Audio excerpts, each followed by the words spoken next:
Daddy ń pa. Àwọn tó wà nílé yẹn. Ìyàwó mi gba owó Naira Marley owó ṣe Mohbad. Mo ti fẹ́ wá rescue yín lọ́wọ́ làgàtà ti pẹ́ bọ̀ mo wà ń ta. Mò ń rọ́ọ̀ṣì bọ́lé ní pé èlé máa fi rọ́ọ̀ṣì àwọn èèyàn yìí léṣe fún wa. Mr. President Ọlọ́run ṣé ni kò tí wàá ṣe pé about the irọ́ ọmọ fún mi. It's about pé this is 2025. Why are you guys still living in 2023? And then Wọ́n lè move forward, ayé wọn ò move forward, so what do you expect? Shittu tún ti analyse nǹkan tó wà ń bẹ̀. Kò sí nǹkan tẹ Mr. President tẹ bá gbọ́ àwọn fẹ́ lọ gba lọ́ọ̀yà tó bá di lọ́la màá play nǹkan tí pop daddy sọ wọ́n láti wá nǹkan kan tó máa lọ́mọ wọn rú mi lẹ́sẹ̀. But in what way though?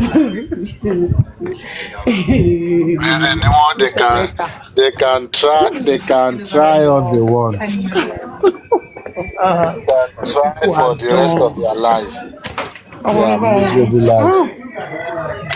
Very stupid idiot.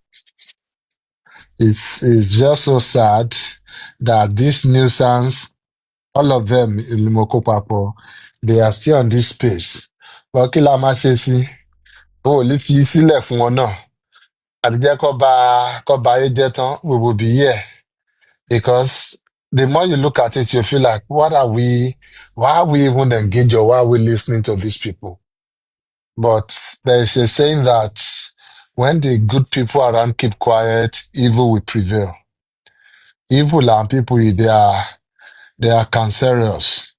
We cannot allow them to keep growing. That's why we have to keep stopping their narratives anytime we get the opportunity or we feel like we should. Gbogbo 10 lẹ́tà people to tí share to 10 people. 10 people to share to 10 people. Mr. Pythagoras is here. ilẹ̀ ń ṣe ẹ follow host ni o follow the host and like kí ló ń ṣẹlẹ̀ like yẹn kí ló ń ṣẹlẹ̀ pẹ̀lú láìfù ìlànà ọjọ́ mẹ́ta náà I think ìgbà míì a máa wọlé a máa skip a máa repeat and all that ẹ máa wo network pé is it my network. Mo rò bóyá ọ̀dọ̀ tèmi nìkan ni o. Á dẹ̀ máa repeat. Yeah. Kí network mi ò dá ni. Má dẹ̀ máa wo network pé what's going on with this network but mo wò ó pé I think it's the life. Let's tap please. Ẹ jẹ́ ká tap ẹ gbọ́ wọlé àti complete live goal tó wà ń bẹ̀. Ok, wọn kò sí live goal ń bẹ̀. Ẹ gbọ́wọ́lé kẹrin mọ́lẹ̀ dáadáa. Ó sì gan Ẹ jẹ́ ti kó shrink wọnú. sí kékeré. Ẹ gbọ́wọ́lé. Bóyá ń sun oyèkọ́ ẹ̀ ńlá jì káwọn èèyàn lè ráyè táàpù dáadáa.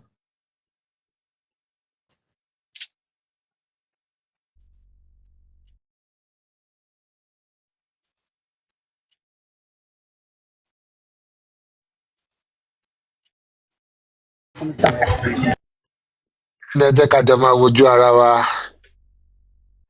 Temi God, what's up? Temi God yìí babe mi tipẹ́tipẹ́ ni wọ́n. Wọ́n ti gbàgbé mi kò sí wàhálà. Náà ti láwọn ní babe lọ́wọ́.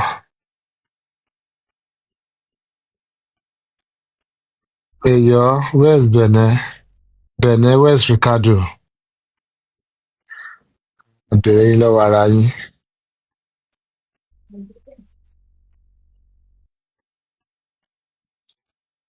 Èyí tó ń ṣe bí Ọlọ́run. Èyí tó ń ṣe bí Ọlọ́run bẹ̀ òun lógún kà lọ́wọ́. Kílé tí òfò ògùn ẹ̀ tún ayé ara ẹ̀ ṣe. Olóṣì ẹnu ni wèrè á ní. Á tún ra problems nínú ayé ara ẹ̀ fúnra ẹ̀. Àwọn èèyàn wa náà jẹ́ ẹlọ́kàn máa fọ ara wọn ṣe dá wọn. Nǹkan tí ẹ̀ka béèrè lọ́wọ́ ẹ̀ ni wípé tó bá ní oògùn ìkà lọ́wọ́ kírẹ́tò ṣe ti fi pamọ́ wù mí láti jọjọ́ ẹ̀. Àbí náà sì Ìbẹ̀ wá ti mọ̀ pé justice ni ó ṣe ti fi pa. fóònù ló pa èèyàn ṣé pílẹ̀tà yìí náà pa ẹ̀yìn wèrè. Táyé yín ò fẹ́ kàn dá. Ọlọ́run bá tiẹ̀ fẹ́ gbé agbára àbí fẹ́ gbógun kan léèyàn lọ́wọ́ ṣé á gbé lọ́wọ́ ọrú yín. ó lóun ò bìlífù ọlọ́run, ó ní ṣùgbọ́n òun bìlífù nation, òun bìlífù kínní. Ta ló dá nation? Ṣé nation kàn déédéé ṣe ra ẹ̀ ni? Ẹlẹ́ṣì ni wọ́n kò mọ̀ kan tó bìlíìfù ní ilé tó bá ti wá sunline bẹ́ẹ̀ yẹn kó wá sáré wá sọ everything sílẹ̀ wá ṣá wọn látẹ̀wọ́ wá ti ṣá wọn látẹ̀wọ́ ń lọ sórí bẹ́ẹ̀dì wọn nìyẹn kí ló kàn wọ́n. èmi inú ẹ̀ lọ jẹba pẹ̀lú láti ò lẹ́rọ́nú ìyókù tún dọjọ́ míì ilẹ̀ máa ń tèkì ẹ̀ serious àwọn ò mọ̀ ń pa àwọn ti sọ nǹkan tó máa sọ ti lọ tiwọn nìyẹn. Ẹ tap ẹ̀yin èèyàn wa ẹ tap kìíní yìí tap ẹ. Gbogbo rubbish ọ̀gbé jáde lénìí mo believe pé Dupsy worldwide ti break everything down fún wa tó dẹ̀ ti yé wa. Mr. Paita láì lọ sí law school ó yé wa níwọ̀nba tiwa nítorí pé orí wa ò kú níbí báyìí bọ̀ a tún wá ń fẹ́ kí ẹ̀yin náà kẹ́ tí wá bá wa kí ni Yorùbá yẹn kẹ́ wá bá wa ṣàlàyé ẹ̀ fún wọn kò ṣe ní sáìdì tiwa o àwọn tó rí wọn kún bẹ́ẹ̀ yẹn. àwọn amúkún mẹ́kọ̀ọ́. Tẹ bá dẹ̀ ń ṣàlàyé, ẹ̀ ń ṣàlàyé irú loud tẹ fún brọ́dà mi mu tẹ jẹ́ kó máa fi wèrè wo wèrè kẹ́ ṣe yẹn àlàyé yẹn náà mọ́. ọkùn máa mójú ń dì ní brọ́dà yín jẹ̀ sílẹ̀ ń sọ bí ìwòkà lè mọ. Lọ́ọ̀yà Kàbírù ni mò ń sọ o. ok lọ́yà Kàbírù ṣé wọ́n explain ní bí màá ṣe wà irritated tó pẹ̀lú ògbó rubbish yẹn ni. Wọ́n dẹ̀ ní a tún wá fẹ́ wò báyìí wọ́n ní Èkìtì versus Èkìtì afẹ́mẹ́ni tó fẹ́ wé nínú Jòsí àti lọ́ọ̀yà Kàbírù àti gbé wọn sórí feed. tó bá sọ gbogbo nǹkan tí lọ́ọ̀yà sọ tán tó bá kọ sínú ìwé fún yín kò lè tààrọ̀ láti Jòsí fi máa pokùnso. Ẹ mọ̀ pé voice note ni lọ́ọ̀yà send sí wọn àwọn lọ́ọ̀ṣẹ̀ ń transcribe ẹ̀ sínú text. Ẹ bá gbọ́ voice note yẹn Jòsí kò lè dàárọ̀ la Jòsí àti lọ pokùnso.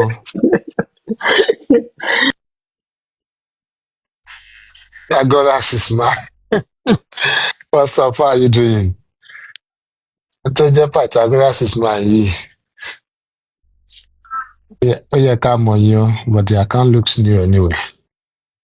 Crush yín tipẹ́tipẹ́ lẹ́nu yìí Mr. Paita crush yín tipẹ́tipẹ́ lẹ́nu yìí. Crush yín tipẹ́tipẹ́ kẹ̀. Ó kẹ́ ẹ̀ change orúkọ ni now. Ó dà pé Victory is mine.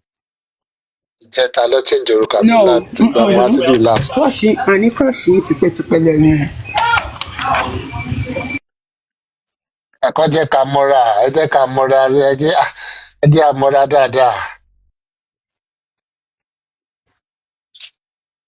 But gbogbo with all their shenanigans, the one I pity the most there, should I say pity or disappointed in the most, is Ilorúkọ wọn again now. Wahab Shittu. Shittu. Yeah. I don't know. I don't think words can express my disappointment in that man. Because I don't know when that title has become so useless. Because he has rendered that title almost, you can now equate it to maybe a bus conductor. I think bus conductor will even do a better job. Yes, they will do a better job than nǹkan tí Shittu SAN ti wá di yẹ̀yẹ́. You will see SAN defending the weak. You won't see SAN being in charge or being involved where they are persecuting widows. You won't find SAN involved in where they are trying to undermine the right of little boy. Definitely, SAN will not be in the circle where you're trying to trade your dignity just because somebody wants a vendetta.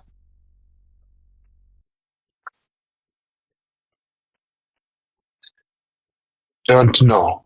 He has lost any form of, in fact, if I've been having a little bit of maybe regard for him, he has lost it. Because you cannot just lend your stamp, lend your name to every dirty, every rubbish. But apparently, since this man joined this case, that is what he's been doing. I don't know how much they're paying him. He has become a microphone for Josie to get popularity. Popularity, for that matter.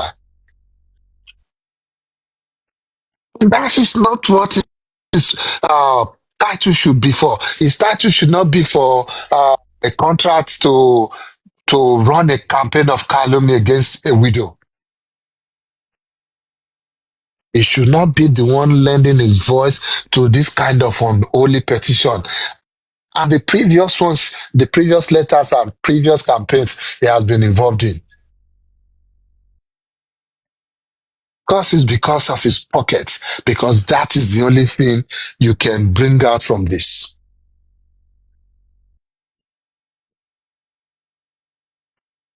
He has stripped himself of all dignity. Yes, he can still hold the title today. What he's doing is more like prostitution. Selling himself, selling his dignity to Josie to be able to execute his vendetta. Can he face even junior colleagues? How can he face law students? How can he do that? How can he do that? Knowing what he has done in this cause of justice for Mohbad, how can he stand tall amongst his peers? History can never remember this man as a defender of justice. The only thing history can remember him of is somebody who lent his own soul or even sold the soul. For somebody, a greedy father to cloud chase, or a greedy father to try and get his way.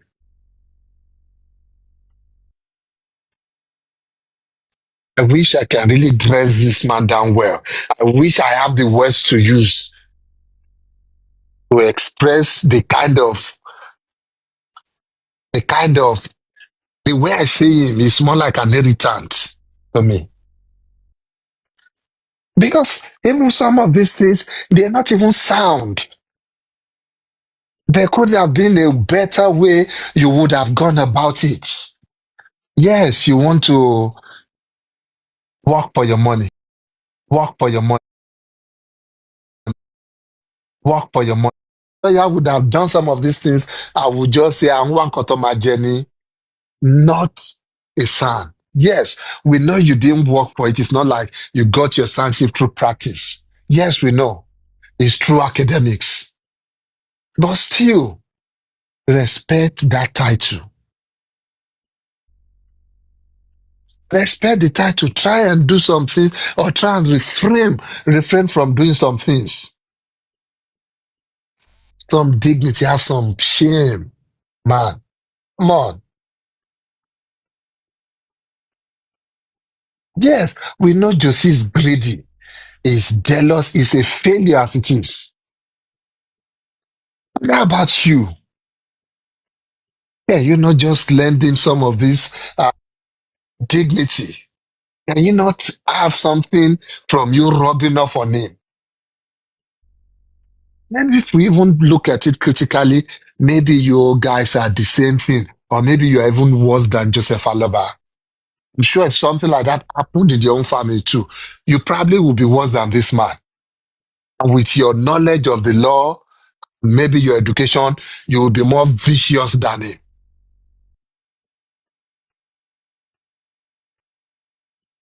So maybe we should not even be surprised. Maybe you are even the one teaching Joseph Aloba some of these evil tactics. My own is that, yes, be evil all you want. Put some sense into it. Put some work into it. Do some research.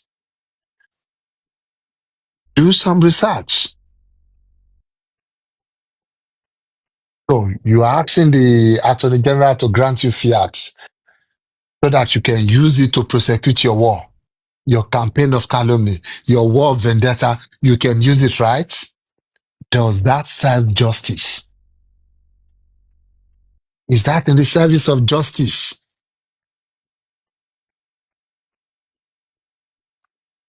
It's beautiful. You read these things and you feel like, ṣé máa yìí ló kan kínní àbọ́kàn lọ sí lè máa yìí lẹ́yìn ẹ̀ ní tọkọ̀ fi ń ṣe oríṣiríṣi.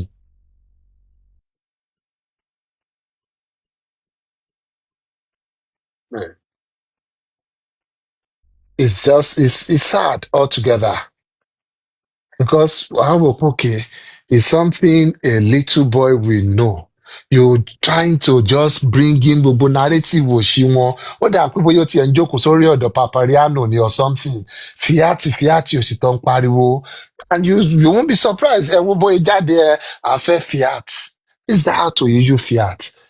Is this the kind of case they issue fiat for?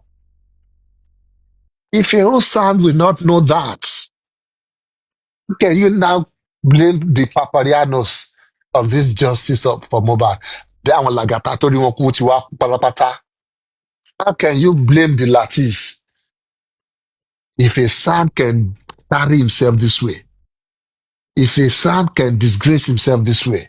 If a SAN can ridicule himself this way, can strip himself naked in the marketplace the way he has just done today? How can you blame the likes of Arifa and the rest? Máa ní láti consider wọn ni. You consider them.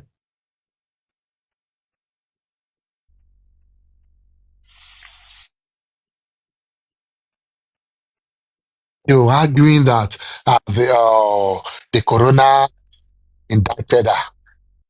Do you even know the meaning of indictment? The coroner clearly indicted the nurse contained in that ruling.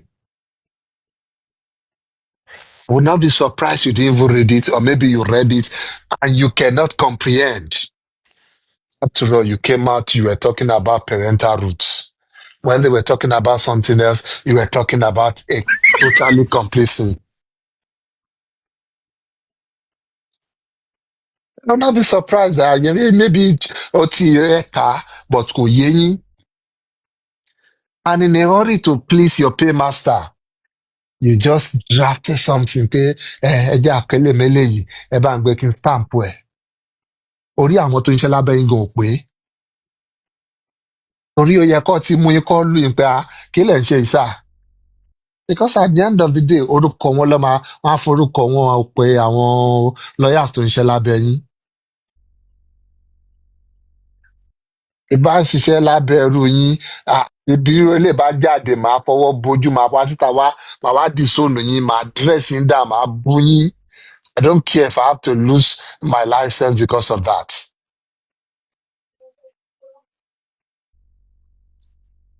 The coroner's findings, or whatever the coroner said against Omomi, was just our own criticism. That is what it was. Ó criticize ẹ ní pé ó bá dẹ̀ ṣe lè, ó bá dẹ̀ ṣe lè. That was not an indictment.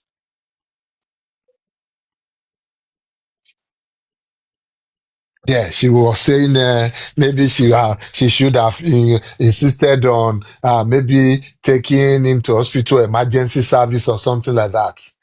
That is just the coroner's inquest, the magistrate's opinion.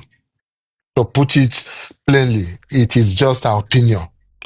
Our opinion does not bring about any form of criminal negligence. Before you can talk about negligence, you have to talk about duty of care. Believe this is what you should know as a graduate, somebody who has just graduated from law school. You should know this. You're talking about criminal negligence here. Where is the legal duty of care, or where is the professional duty of care? Those are the two duty of care recognized by law. There must be either legal duty of care or professional duty of care. So where is it? If there's no duty of care, if there's no breach of that duty of care, there cannot be negligence. It is common mathematics.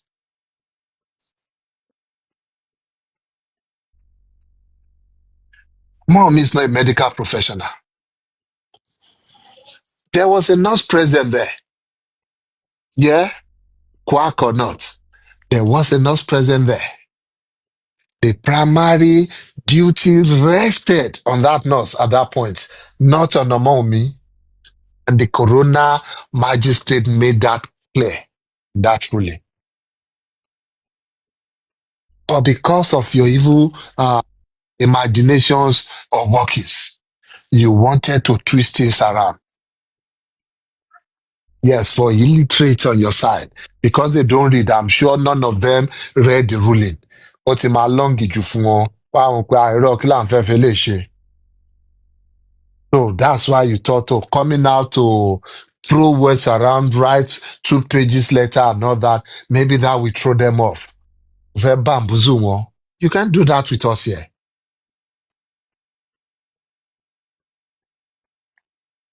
If there's no criminal offense, on what basis would you be saying you're asking for fiat, petitioning that mommy should be prosecuted? On what offense? Tell me. On what offense? Now you're asking for fiat. That is the issue you keep having. Even if you have the best of intentions, because of your evil fixation on the mommy, you keep losing it at the end. Let's say you were even fighting for something just, that, oh, maybe you feel they are not prosecuting the nurse yet, or the prosecution is not fast enough for you. You want a fiat so that you can hasten this and maybe give the family some form of closure. Because with that now, there is nowhere you can get a fiat for it. Ṣé bàbá tó ti wá pé ọmọ yìí ní ó ṣe gbá ó ṣàwo, when the law has not condemn her or even declare her a suspect in this case. Bàbá tó ti pé ọmọ ẹ̀ lọ́mọ àlè, tó ti wá sunlight, tó ti fáwọn blogger ní chance láti ṣoríṣiríṣi. Is that the father that the government will release fiat to? Of course, that will amount to malicious prosecution. So you think the government will now feel like, okay, ẹgbẹ̀lẹ̀ lọ́wọ́ kó lọ prosecute case wa. Tell me ibi tó ti ń ṣẹlẹ̀. Tell me. The act cannot be granted in bad faith, or when ulterior motive is clearly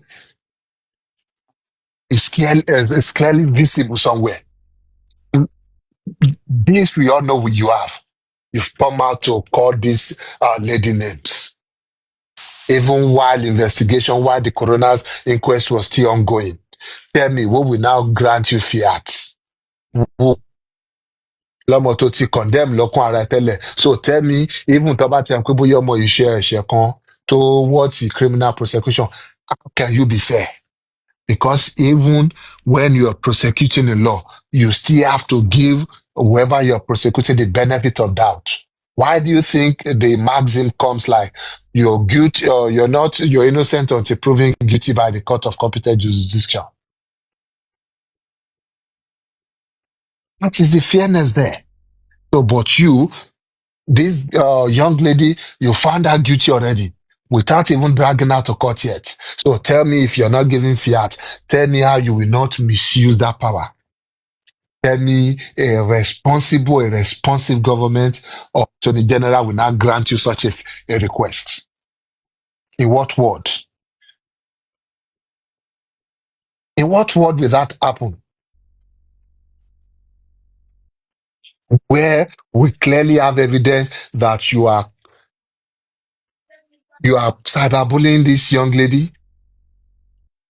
You have requested for DNA out of spite, just to set out for dragging. The DNA you have refused to show up for. The DNA you and your lawyer, you've been avoiding.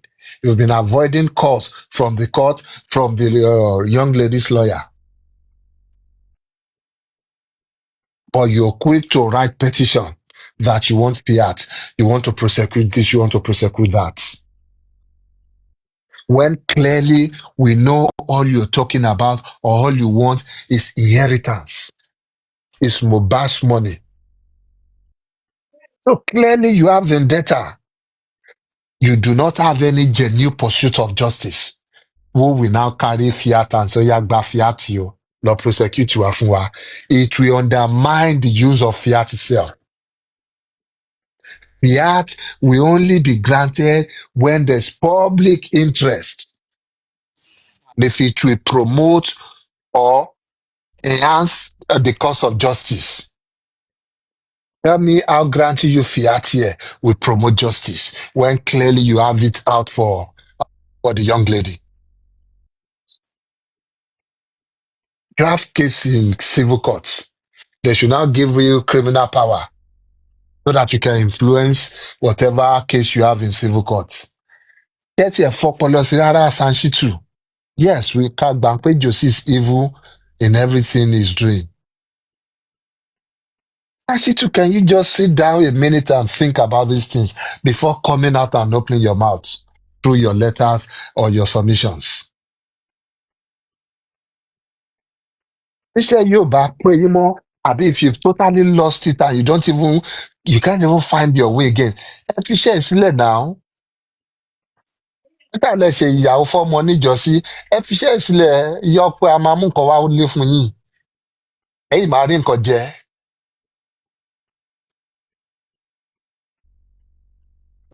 Shittu Ojú wo làwọn yọ really fall hand gan gidigidi. Too much. ojú wo ni àwọn èèyàn fẹ́ máa fi wo sanship or the profession as a whole? Ojú wo làwọn èèyàn fẹ́ máa fi wò ó? You have not followed any procedure in law. You have not done anything. You are here talking about fiat. You are here talking about your duty of care.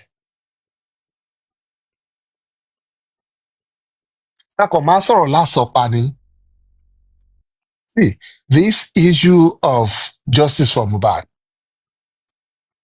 Oloribuku Baba Moyi, that's Joseph Aloba, is the one that spoiled everything from the beginning. Ọba Ogbokini jẹ́, òun ló kì ọmọ ìmọ́lẹ̀ tó lọ sí. Yes, ọmọ kú. Ó kì ọmọ ìmọ́lẹ̀, ó kì ìmọ́lẹ̀ ò lọ sí. Since tó sí ọmọ yìí, because you already buried this boy, Joseph Aloba, all efforts to get the cause of death of this boy proved abortive. That's why you have the cause of death as unknown. And insensitive as it may sound, even the nurse might get off the hook because of this. Yes, I try not to go there. I try to just say, nurse my okay, my jaya none here. If the nurse gets a good lawyer, the nurse might get off the hook. You don't send somebody to jail on maybe. What is the cause of death? What is the cause of death? Unknown. You cannot send somebody to jail or because of something that is unknown. There must be, it has to be specific, but I don't want to delve into that too much. Hearing that. And that's the truth. Mr. Who did all Pythagoras, this? sir. Yeah, Emma Bino, me too, more feel being, but the only punishment that I feel she might get might be from the board of nursing because all practice without being licensed. Yeah. So she might get that one. That's the only thing. Yes. And that might be why DPP or the Attorney General, that might be why they are dragging their feet on this prosecution of the nurse. They have to consider the law. They have to consider everything. Yes, coroner inquest indict here. I get punishment here, me. But prosecuting on maybe manslaughter and things like that, they might be looking at it again, getting advice. Okay, should we continue? Is it worth it? Even if we're going to lose along the line.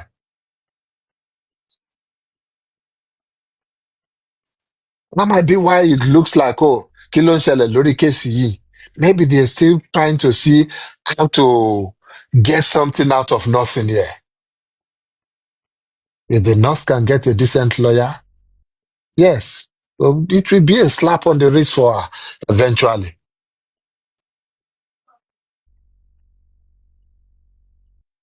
Who did this? Joseph Aloba. Ọmọ tó kì mọ́lẹ̀ tó lọ bury sí shallow grave yìí ló dá agbo wàhálà yìí sílẹ̀. Because of that, they couldn't get any definitive cause of death. This man, Shittu, is not even worth that sign. Shittu cannot even point that out to Josie. Both of them should be somewhere burying their heads in shame because Shittu should have reviewed this case before even taking it on. Should have reviewed the intention of Joseph Aloba on this case before taking on this kind of case. When you see SAN come out and take cases, they take landmark cases. They take cases to promote the cause of justice. They don't just take case because they are hungry or they need to pay the bills. No. They look at it. Yes, it doesn't mean they're going to win it, but they look at that, okay, even in our argument, is it going to help enlighten people coming or is it going to help promote? Because sometimes when you engage in good arguments, even when we play on platform like this sometimes, and we just argue and things like that, you learn from how, okay, but they like perspectives that they move out. Sometimes that's what you do on some case when you argue as a lawyer.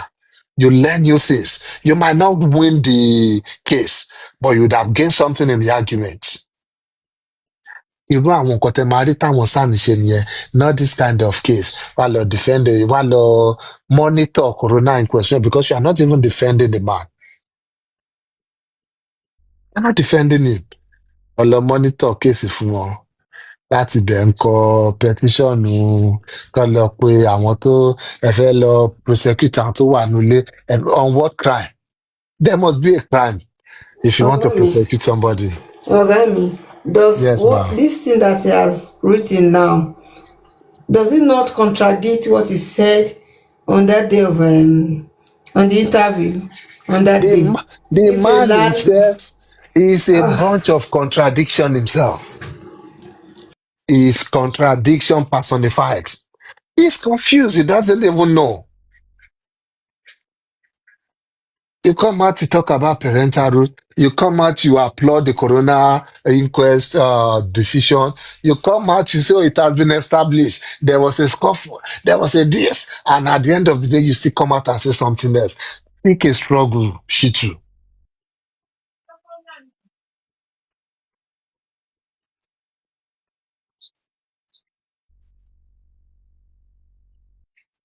You now want to use that as a scapegoat. Come wá fún yín, kọ́ fún ọ lágbára so that you can prosecute her. On what basis? On what basis? Where is the duty of care? Ìyẹn kò ló tiẹ̀ ìyẹn tiẹ̀ bust the brain in me. See, a wife has no duty of care to her husband. The same thing, the husband doesn't have any duty of care to the man or to the wife. Duty of care only exists in some special circumstances between the parent and the dependent, the children, between maybe caregivers and their patients. That is when this kind of special duty of care exists. In fact, The law, as we have it under the Criminal Justice Section 24, clearly states it. You cannot be criminally liable for anything that happens independent of you exercising your free will.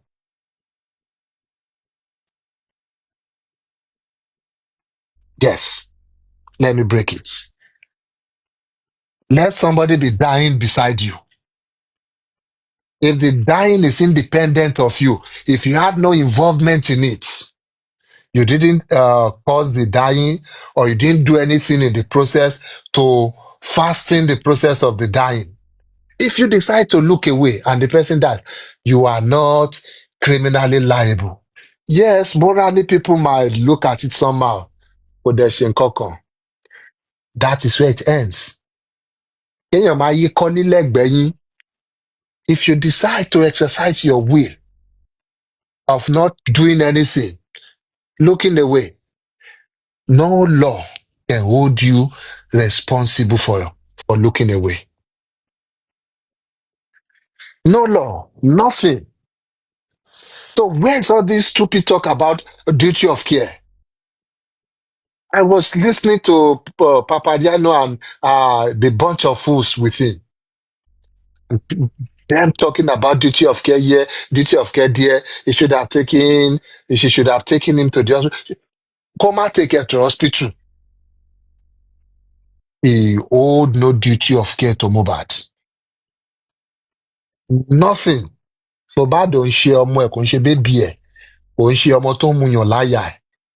Kò owe anything sí Mohbad. The law cannot impose anything. The law is clear on that. If you exercise your will, something happens independent of it, independent of your will, you cannot be responsible, you cannot be liable for it. That is what the law says. If it is not under your control, you did not, Darcy, it is done by external force. You can, under that section, you are not criminally responsible for it. It's just like something happening by accident.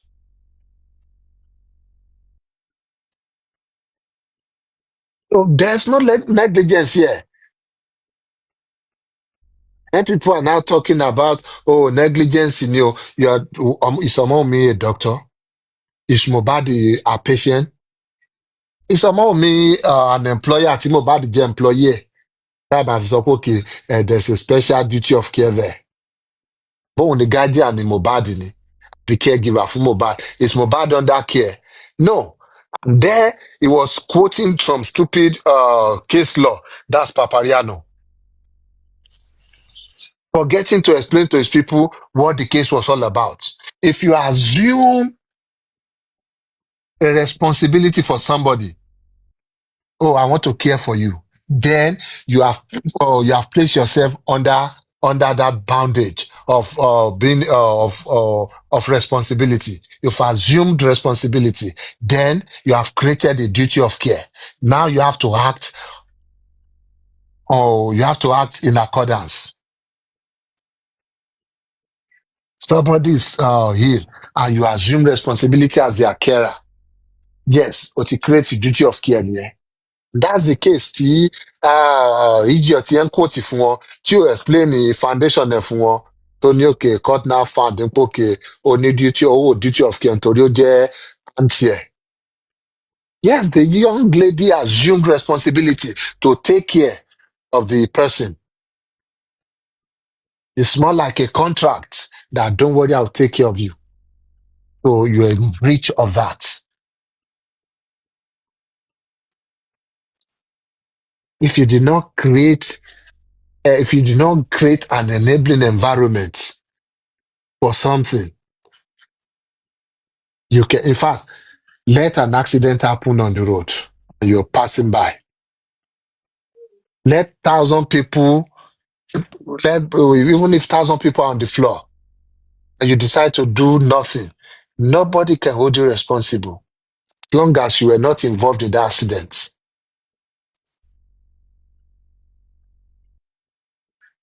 They keep talking about duty of care. Duty of care kọ́, duty of care ni.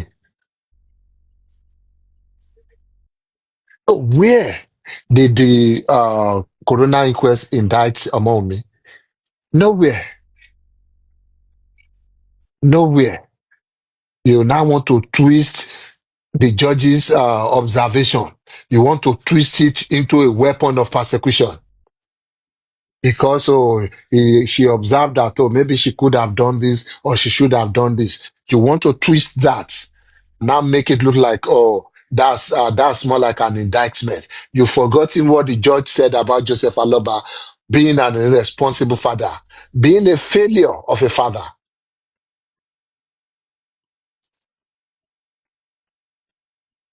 You suddenly decide not to talk about that.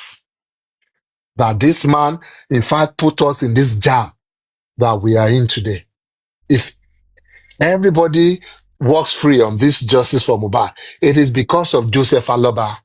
It's because of the action he took by taking that boy, hurriedly burying him in a shallow grave without any form of preservation, any form of embalmment, no form of autopsy was carried out on him. Joseph Aloba decided to bury that boy. So Joseph Aloba should be held responsible if they can't find justice. Call drag here, call drag gbogbo ẹpọn ẹ. It costs you guys the pains you're going through.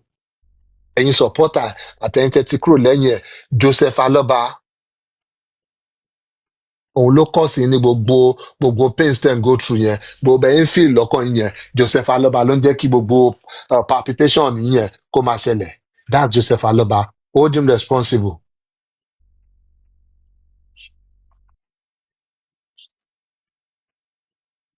Fèyíṣayọ̀ àbí Fèyíṣará ló ń jẹ́ ni. Negligence was because she was not certified as an auxiliary nurse, meaning she unlawfully administered drugs. She didn't follow any protocol because anyway, she didn't even have any license. This was the law. That's what the judge was pointing at. That no, this one should not have happened here. This is a violation of the law. This is negligence. This one should be prosecuted for this.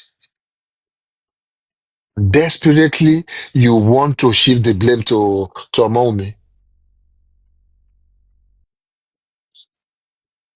Oh, when did grieving, losing your husband, when did it become a criminal offense in Lagos State or in Nigeria to start with?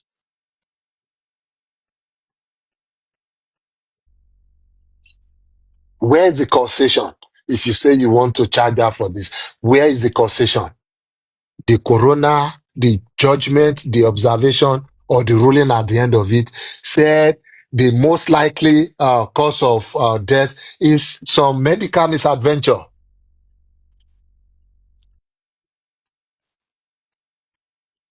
Meaning more likely there's not really a proof of what killed Mohbad. When you're talking about criminal law, SAN Shittu get in here. When you are talking about criminal law, there must be, the causation must be clear. It must be direct. That is when you can assume pass criminal liability to somebody. Causation must be clear and it must be direct. Then you're yourself in sir. So where's the causation here? Kilo fa ikú yìí. Is it clear? No. Is it directly linked to Omomi? No. So why are you trying to include that in this? Maybe even if you're even talking about just the nurse, maybe we'll lend some voice to your ill-advised petition, poorly written petition. Maybe we'll try and after buying Belaruge díẹ̀. But then you left senses behind. You were just charging on. Láì lọ́pọlọ ẹ̀kọ́ anything. Thinking, wọ́n á kí yín kú iṣẹ́, wọ́n á gbé dànsákàtù fún yín pé no, lọ́ọ̀yà wọn ń ṣiṣẹ́. Owó ò dáa o. Ọ̀tún wo máa dálẹ̀ ṣá. Now you're asking for fiat. It's an abuse of process. Clearly, no attorney general, not in the kingdom of Kumbala gan ló máa gbé fiat lé lọ́wọ́. You only grant fiat in the interest of justice and maybe for public good, not when it is tainted by vendetta and family disputes. Ọgbẹ́lé ẹ lọ́wọ́ kò lè fi prosecute daughter-in-law ẹ̀. How would you feel tó bá jẹ́ òun ló request fún láti fi prosecute ẹ? How would you feel, Joseph Aloba and Shittu? It is purely for harassment purpose. That's why you're asking for this fiat. So maybe fight inheritance battle. You are a thief. O fẹ́ jẹ níbi tó ṣe sí ni. Owó yẹn ló ranjú mọ́ ẹ ló ń ṣe gbogbo ẹ̀ sí tó ń ṣe Joseph Aloba. Whether you like it or not, Liam is the rightful heir to Mohbad's estate. You have no right in this inheritance as a father. Nothing at all. Keep on dancing around the DNA. Keep on dancing. Keep on bullying the widow. Keep on sponsoring your guys. Keep on stirring them up. Because we all know this is not a fight for justice. It is fight for property. It is fight for your pocket, Joseph Aloba. We have to call it by the real name it is. This is not justice. Whatever petition tekoye, it is not justice. You're only trying to discredit Omomi. You're only trying to dispossess Liam from his inheritance. So whatever SAN Shittu has written there, I say whatever Shittu has written there is an abuse of process. It's asking the Attorney General to grant them fiat so that they can settle family scores. Who does that?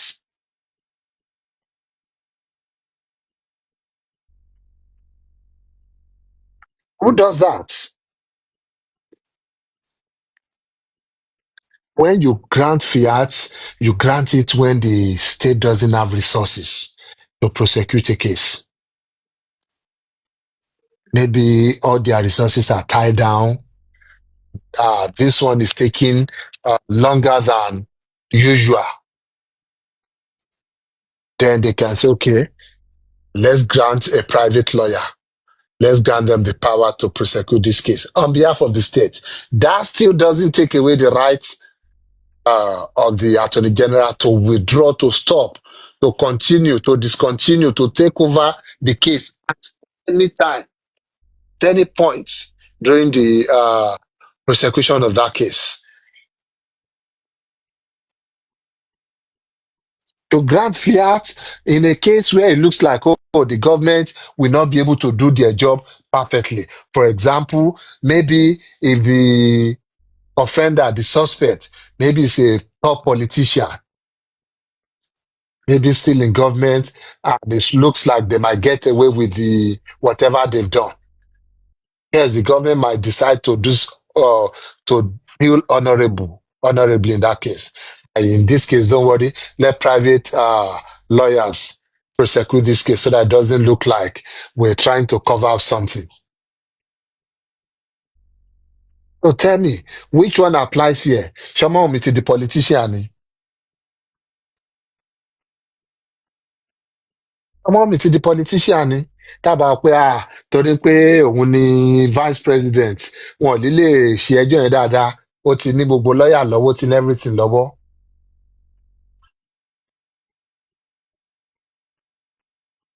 It's a disgrace that you're even asking for that. If you had even written your letter and stopped there without saying grant any fiat, maybe okay, you were just you just lost your sense temporarily or something. But now it looks like this is something you've been losing over a period of time, and you finally lost it. Everything now.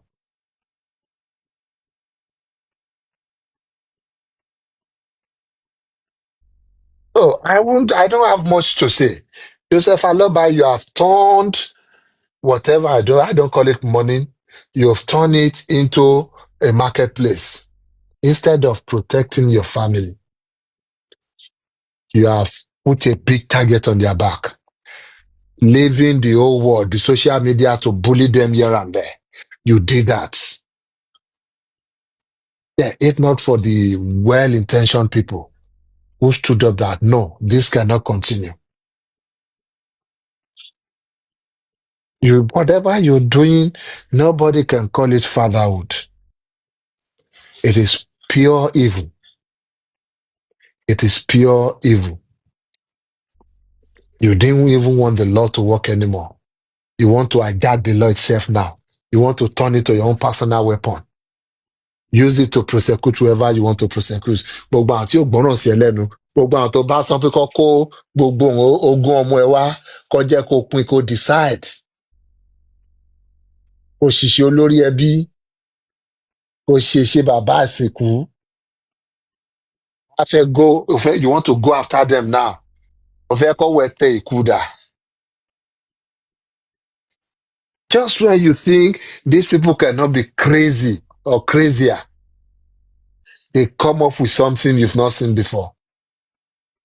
Who would have thought they would have this kind of audacity? With all the atrocity Joseph Aloba has committed, with all the public funds he has embezzled, pẹ̀lú àwọn ọmọ ọlọ́mọ tó ti fún lóyún tó ti ṣẹ́yìn fún wọn here and there, with all the disgraceful acts he has committed, changing clothes here and there, tó náà òun ṣe birthday àwọn ọmọ, òun kó birthday wọn jọ pọ̀ sójú kan náà, ṣé ogun wọn kú lẹ́ẹ̀kan náà ni? Tó náà fẹ́ ṣe birthday wọn papọ̀ lójú kan náà. With all these disgraceful acts, who would have thought that Joseph Aloba will still have the audacity? Who is selling this thing for him? Who is selling this audacity for him?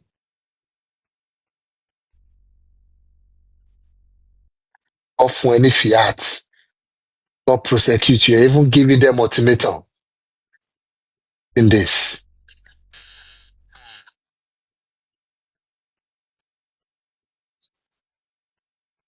It is sad. Yes, the nurse should face the law, lawful practice. It's clear.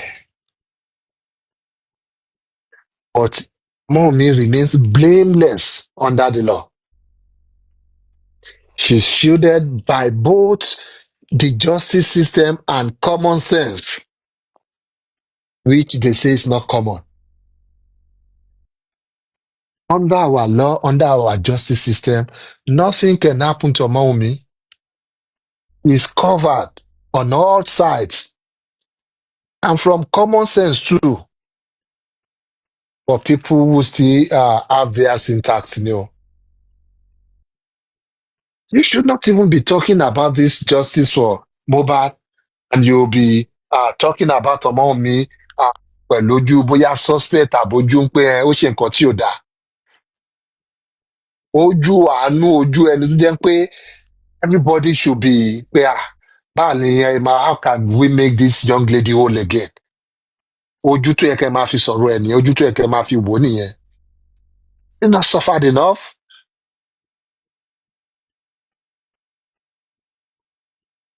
It is pure bitterness. Yes, from both Shittu and Joseph Aloba, because they are one and the same right now. You want to wear the mask of love for your vendetta. You think people will allow you to just trample? Yes, you've been trampling on Mohbad's legacy anyway. But you won't do that with the law. I believe they will see you as a joke. Ó tiẹ̀ dábò ibi tó gbé dé yẹn Shittu. Ògbélọ́sọ́dọ̀ Attorney General. If those ones tó bá tiẹ̀ ti ń regard ẹ tẹ́lẹ̀, after reading that your so-called petition, wọ́n á kàn fi ẹ́ rẹ́rìn ní pé ṣé bàbá ẹ̀ ti wá ọ ti di yamayama báyìí.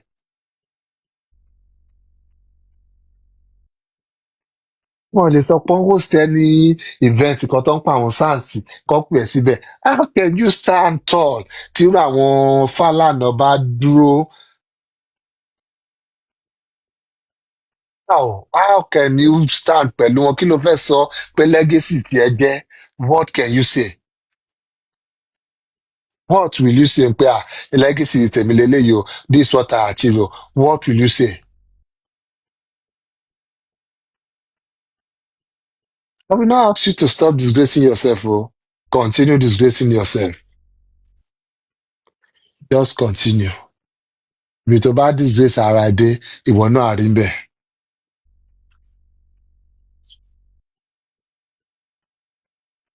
My own is, Joseph Aloba, whatever you are sowing now, you will be reaping it.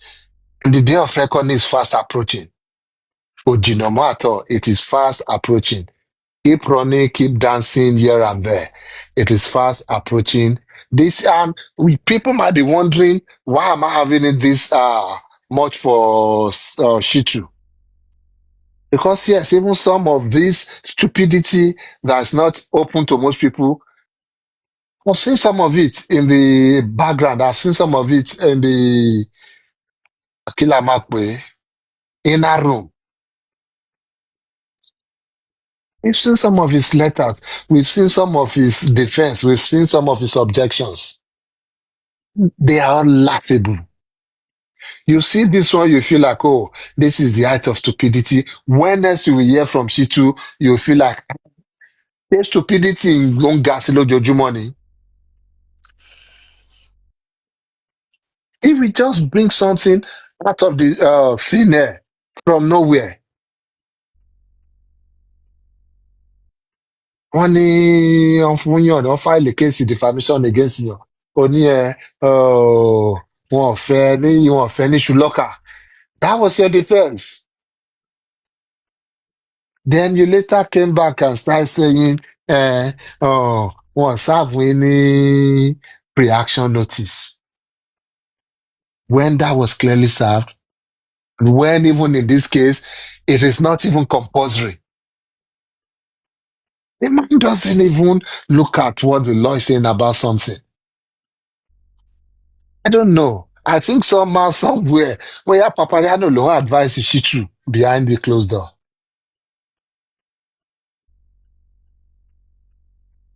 Josie should be the one taking all these bullets now. But Emo Shenko Omo Orogun ló mú torí bomi gbóná. I would not think in my widest imagination that a son will degrade himself this much. Will put himself in this kind of setting. It's a pity. Bá fẹ́ gba lọ́ọ̀yà, máa wo lọ́ọ̀yà gbà ó. Máa wo lọ́ọ̀yà gbà. The case is clear. The case is simple.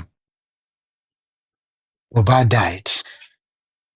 The nurse was negligent because she was not trained.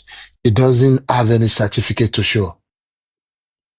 So he will likely go down for this.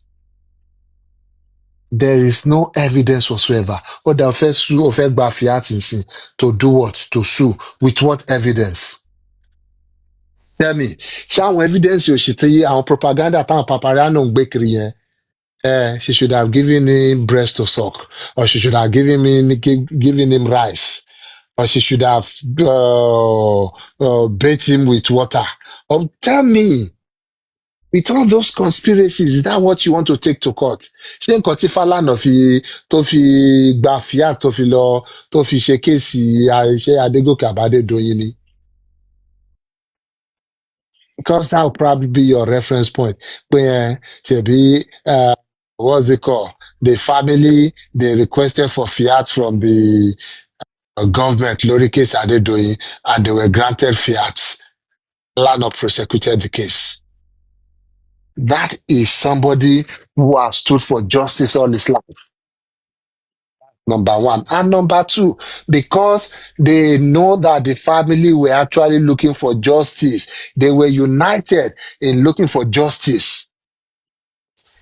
Kò ń ṣe ìwọ tó jẹ́ pé ọ̀rọ̀ tí ìṣẹ̀lẹ̀ ta ìṣẹ̀lẹ̀, ó ti sọ pé ó fẹ́ mọ díẹ̀ ní ọmọ nítorí pé ó fẹ́ mọ ibi tí tádì ẹ bá kú kọ́ má dẹ̀yìn ẹ̀nù kó lè mọ ibi tó máa kó ẹyin ẹ̀ sí. Ìyẹn ní owó Mohbad inheritance ẹ̀. Ìwọ tó ti wá ń pè ìyàbọ̀ ẹ̀ lóríṣiríṣi orúkọ ńlá ẹ̀. Ìwọ tó ti ń lọ sí oríṣiríṣi interview tó ti ń pariwo àyètà ìwọ ẹ lọ máa gbé fiat lé lọ́n pé kó lọ lò ó bó bá ṣe wọ́n àbí káre.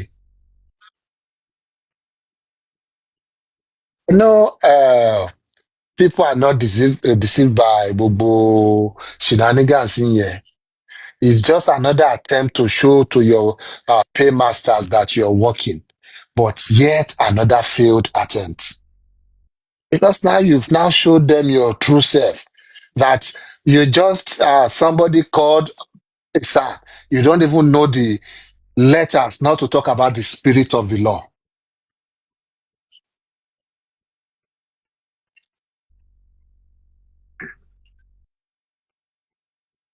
Anyway, má jẹ́ sọ̀rọ̀ jù kán má sọ pé èèyàn wá fún lọ́ọ̀yà wọn something. It's just crazy. Pé SAN máa wà involved lérú circus báyìí. Wọ́n máa lo agbára yín, ẹ lo sanship yín láti fi máa chase èlò 2 million, 5 million. Àbẹ̀rẹ̀ ló ń sọ fún yín lórí kó tiẹ̀ jẹ́ 20 million gan ló ń sọ fún yín lórí each petition tẹ̀ ń kọ. Ṣé ó yẹ kẹ́ máa lo something as sacred as sanship láti máa ṣe nǹkan bẹ́ẹ̀? Something should be using to defend justice. You are now dressing up vendetta. You are now coming with different legal grammars, trying to twist narratives. History will remember you. You did not stand for justice. You are for a grandfather's greed. This is what you stood for. Oh. Ṣeun ẹ jẹ́ kí n wá lọ sùn lẹ́tí mọ́ńbì tán. My children for Mr. Pythagoras. Ẹ ṣe gidi gan ni well said. It's just so annoying. After all, tẹ̀tí sọ pé nọ́ọ̀sì ó ń lọ fún negligence. What common sense ni pé ọmọ rìn fún care? It doesn't make any sense. This even me law school, but this is just common sense. Why? I know you have said everything, but Shittu is just like helping Josie again. Láti máa enable gbogbo àwọn idiots yìí sí, and none of them are saying very stupid people. Àwọn fẹ́ lọ gba lọ́ọ̀yà wọ́n ti sọ wọ́n ní pé lọ́ọ̀yà káwọn máa gba àwọn radical lawyer tó gbà ń sìn wọ́n máa lọ bá inspector general of police, so wọn ò fẹ́ jẹ́ kí state lawyer kó take up case Ìbàdàn mọ́, so àwọn ló fẹ́ di prosecuting lawyer, so lawyer káwọn bá gbà ló fẹ́ jẹ́ kó prosecute case Ìbàdàn. So lọ́yà táwọn bá gbà àwọn radical lawyer tó láwọn gbọ̀n wọn náà fẹ́ jẹ́ kó prosecute, so wọ́n work on ní tó ṣe máa ṣe yẹn. They are working on that. That is what they said. Another thing tí pọ́pì tún sọ lẹ́yìn ó ní ọ̀pẹ̀ pé wọ́n lọ fún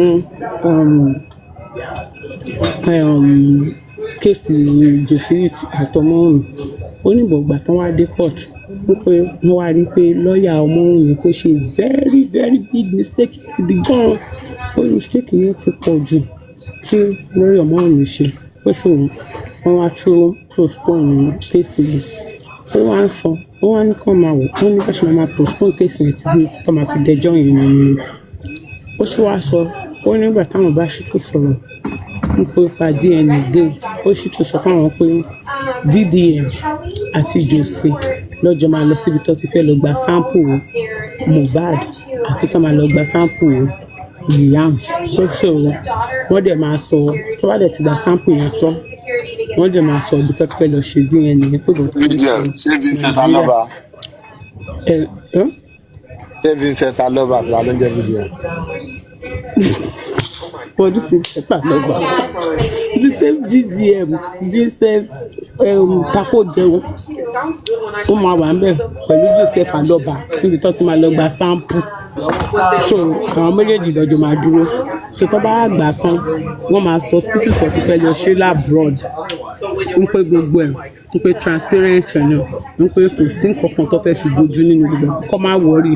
Nǹkan tẹ́mi tiẹ̀ láì tó sọ jù bẹ́ẹ̀ pé káwọn èèyàn lọ fọkàn wọn balẹ̀ wọn lè compromise ẹ̀ wípé because bó ṣe máa ṣe ni so àwọn update ti pọ́ọ̀kì sọ pé ó yìí pọ̀ but tá bá pè é lọ́la ẹ máa gbọ́. nísì ni wọ́n yẹ kẹ́ mọ̀ pé pọ́ọ̀kì ò ní rònú tiẹ̀ nǹkan tó bá ti pọ̀ sínú yẹn náà ló máa pọ̀ jáde torí dẹ̀mdẹ̀m bí ẹrù olè yẹn kò ní ọpọlọ kan bó ti hùn kó mọ gbogbo ọpọlọ ti jókòó ló bá ti wà lórí tí àyẹ̀ndẹ̀ yẹn kò sí ọkọ̀ tó lè fi ronú. ṣé irú pọ́ọ̀kì yẹn ló máa jáde? Yes, Cindy. All right, thank you so much. Ẹ ṣé gan ni. Mo fẹ́ rán yín létí nǹkan tó sọ wípé SAN Shittu ṣe ní the last inquest tí Mọ́wùnmí lọ. Ṣé rántí wípé a rí èèyàn kan lára wa ń bì báyìí tó lọ sí inquest yẹn tó délé tó náà ń ká SAN Shittu mọ́ ẹ̀gbẹ́ ògiri níbi tó ti ń tọ̀ ní court. Ṣé rántí? Ó náà ò bá òun fẹ́ kámẹ́rà àwọn gan pé but òun kọ́ ò gbójú ni wípé ẹ wò ẹ jẹ́ kó òun gbójú so nígbà tí wọ́n bá ká SAN mọ́ ẹ̀gbẹ́ ògiri tó ń tọ̀ ẹ jọ̀ọ́ ẹ sọ fún mi kí lẹ expect láti ju ọ̀dọ̀ SAN. agbèrò SAN agbèrò SAN ni. àwa là ń overhype àwọn people yìí àti overhype watch. bóyá kan ti investigate ẹ̀ gan bóyá ó ní SAN yẹn gan lóòótọ́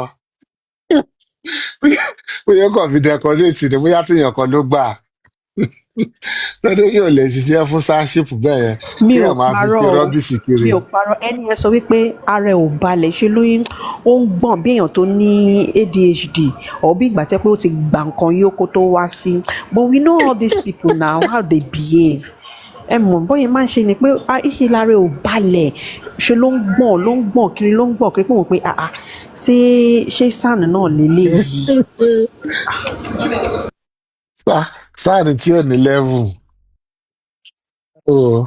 wá nìyẹn I don't know mo mọ bí ẹ̀kọ́ ìmọ̀ wá disgrace ara lérò kéèsì báyìí. ẹ máa bọ̀ lókè o tẹ́ bá fẹ́ interact pẹ̀lú Pythagoras ẹ send request. láti tẹ̀tí sọ̀rọ̀ nǹkan what are you talking about? So it's just so obvious pé ẹ kò fẹ́ rope ọmọ mi into anything whatsoever. wọ́n náà radical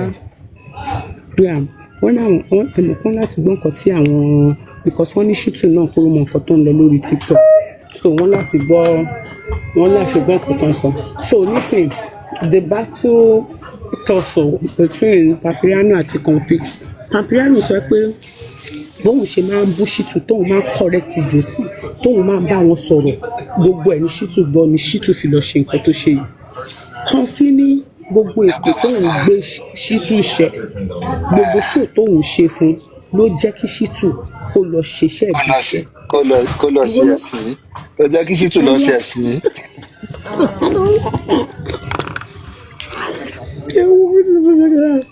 so wọ́n ní àwọn radical lawyer wọ́n ní nígbà táwọn bá Shittu sọ̀rọ̀ táwọn sọ fún Shittu pé what about phone forensic pé ṣé wọ́n ní ṣe phone forensic wọ́n ní Shittu wá sọ fún ìkànnì àwọn tó ń ṣiṣẹ́ lóde pé yá type a letter now pé tó fi lọ gba kínní pa phone forensic so wọ́n tún wá ní àwọn radical lawyer àwọn táwọn gbà náà pé àwọn tí máa sọ fáwọn yẹn náà pé all apply fún phone forensic but they are working on something then wọ́n ní pé why tí Shittu náà ṣe máa pe ọmọ òun ní alóba pé kò yẹ kó máa pe ọmọ òun ní lálọ́ba pé Adébánjọ ló yẹ kí ó máa kọ síbẹ̀ kọ́ọ̀kì lòun béèrè lọ́wọ́ Shittu.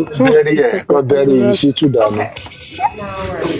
ó béèrè lọ́wọ́ Shittu pé why tí Shittu ṣe máa lo alọ́ba fún ọmọ òun wọ́n ní Shittu wá sọ according to Paul Shittu wá sọ pé because nǹkan tí corona inquest ti kọ́lẹ̀ nìyẹn so àwọn láti go by nǹkan tí corona kọ wípé so táwọn bá ní káwọn yọ alọ́ba kúrò wípé wọ́n lè máa wò pókè wá ẹ̀ka ló ń jẹ́ Títí Adébánjọ tí ò sí alọ́ba ń bẹ̀ pé so nǹkan tó ṣe láti continue láti máa fi alọ́ba. so SAN kò tún lè educate wọn níbi ibẹ̀ yẹn ó ti ń go by nǹkan tí wọ́n ń sọ rather than I'm educating them. telling you, It's okay.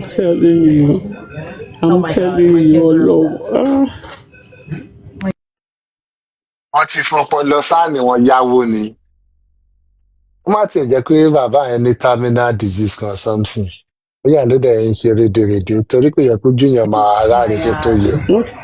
Wọ́n tún wá béèrè lọ́wọ́ SAN again. Wọ́n ní pé kí ni relationship ẹ̀ pẹ̀lú Ìyábọ̀ Òjó. Wọ́n pé because àwọn èèyàn sọ pé lọ́yà. Wọ́n béèrè gbogbo yẹn lọ́wọ́ SAN. Ọlọ́run ọba. èèyàn sanwó fún Yeyeyeyeyeyeye. Wọ́n ló wá béèrè lọ́wọ́ pé Shittu wá ní pé òun ò mọ Ìyábọ̀ rí pé ìfún nǹkan òun ò tí ì ní ti Ìyábọ̀ rí láyé òun. Ó ní but ẹnìkan tó mọ̀ òun lọ́pọ̀ òun ní ọ̀rọ̀ EFCC ó ní lòun fi lọ sọ̀rọ̀ ń pa ẹ̀. Ó ní kò ṣe pé òun lọ Ìyábọ̀ pé òun lọ Ìyábọ̀ ò gbéṣẹ́ fún òun ò mọ ó ń ṣàlàyé Mr. Pythagoras ọmọ mi gọ ẹni tó máa kú kí ló máa pa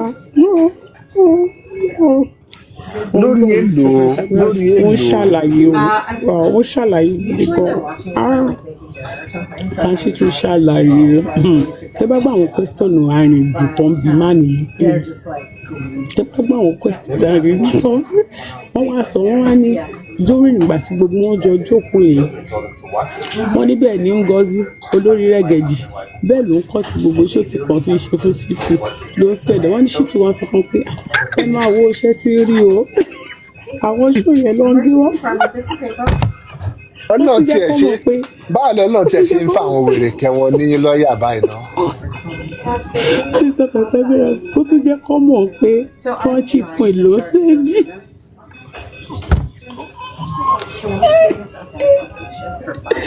ó ti jẹ́ kọ́ mọ̀ pé kọ́ńtì pè ló ṣèdí gbogbo àwọn méjì ẹ̀sọ́ ibi tó ti ṣépè fún wa tó mú Pythagoras ọlọ́run.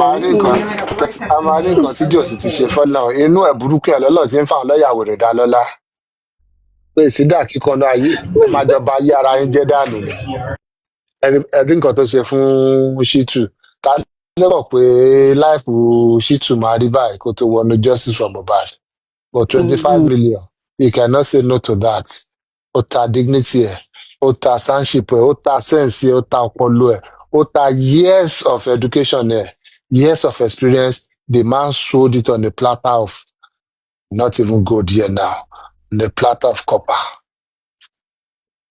What a pity. Of a carpenter, of a wood. But Mr. Pythagoras, why is it hard for Josie láti sọ fáwọn ọmọ lẹ́yìn pé nǹkan tọ́mọ òun sùn òun fún mi? So gbogbo àwọn tó gba lẹ́tà ọ̀dẹ̀ kan sọ òun ti fẹ́ kọ́ gún lẹ́tà yẹn wá fún un kọ́ mú fóun wá fisikálì ni o kọ́ wa sọ fún un pé kóun má dárúkọ mọ́ òun kọ́ báyìí pé. ẹ̀wọ̀ ṣé yóò nílẹ̀ sọ yẹn àbí búkì. No ọ̀dẹ̀ tá à ń gbọ́rọ̀ ìlàlẹ́ yìí. lórí wọn pé mo rí bí iná ṣe jó Yọ̀mí ní tó jó lákàtà ní Ìjẹ̀lẹ̀ tí ó bọ́ síta tó ń pariwo wèrè. ó yìí ń ké gidi gan ó ké títí lánàá. iná mú wèrè. lọ́dọ̀ mò ń jọ láàárọ̀ yìí ó tún gba owó wá lọ sórí láìfọ̀dọ̀ ẹ̀ gangan ó tún wá sí láìpẹ́ now àwọn ọmọlẹ́yìn wọn béèrè lọ́wọ́ ṣé wọn pé arífàṣẹ lọ sí Àbújá lọ bá Bẹ̀rẹ̀kẹ̀tẹ̀ yìí wípé Jòsí ń bọ̀ now tí Jòsí dẹ̀ ti wá gbé àwọn tó wà nílé ó ti ní kọ́ bóun prosecute wọn àtọmọ́wọ́n ẹjọ́ kí ni Jòsí wá fẹ́ gbé lọ Bẹ̀rẹ̀kẹ̀tẹ̀ báyìí sí àwọn arífà pé ìsìlẹ̀ lọ ṣe gbogbo iṣẹ́ yìí pẹ̀lú gbogbo nǹkan tó láwọn ti kó lọ sí Àbújá fáwọn DPP àti CID àti gbogbo wọn. Bẹ̀rẹ̀kẹ̀tẹ̀ lè bá ṣe kí ẹ bá ti máa sanwó transport àtọwọ́ lọ́jìnà torí nǹkan tó dẹ̀ ń pariwo nìyẹn wo ló tó máa fi wọ mọ́tò lọ sí Àbújá mo dẹ̀ máa lọ́ọ̀jì síbẹ̀ lọ́ọ̀jì tó ń sọ yẹn máa gbọ́ wọn mẹ́ta ló ń sọ fún wọn yẹn. Okay. Suzy ní òun ò ní gbà ó ní kò sí kankan tó lè bóun sọ òun ò ní gbà ó àwọn lọ wá lọ́ọ̀yà ẹnìkan bá ní ṣó ti ní lọ́ọ̀yà ni ó lóun tí ní lọ́ọ̀yà ó láwọn ń wá lọ́wọ́ ní oníbọ̀ aristocrat ti kọ gbogbo nǹkan táwọn fẹ́ fún lọ́ọ̀yà yẹn tó máa ṣiṣẹ́ lé lórí ó lá aristocrat náà. Socrates ló máa pa wọ́n dànù. ó ló ti kọ́ ó ní aristocrat ti kọ́ gbogbo ilẹ̀ wọ́n bá sọ fún mi kí wọ́n ní kí ló ní ìgbà yìí fẹ́ gba lọ́ọ̀yà wọ́n fẹ́ gba lọ́ọ̀yà ó ní kò yẹ kó gba lọ́ọ̀yà ó ní kò yẹ kó gba lọ́ọ̀yà ó ní ṣèbí SAN Shittu wọn bẹ àwọn ẹgbẹ́ náà aláàfin SAN Shittu kìíní kan ṣọlá kí wọ́n ní tó bá ní kẹ́kọ̀ọ́ lọ́ọ̀yà àwọn àti ṣé wọ́n máa kówó lẹ̀ ó ní ẹlẹ́dàá Mohbad máa pèsè owó táwọn máa fi sówó lẹ̀. Wọ́n tiẹ̀ máa dá okú lọ́dọ̀ wọn ẹni náà ibi tó ti ń rówó yẹn ṣé ká ní kọ́nà má jẹ́ ọmọbẹ̀ náà máa mọbẹ̀ eventually pàtà wọn bá fi máa bàjẹ́ sọ́wọ́ kan náà. ẹ wò èmi ò fi ń sílẹ̀ lọ sùn ní ẹ̀ ń tèmi.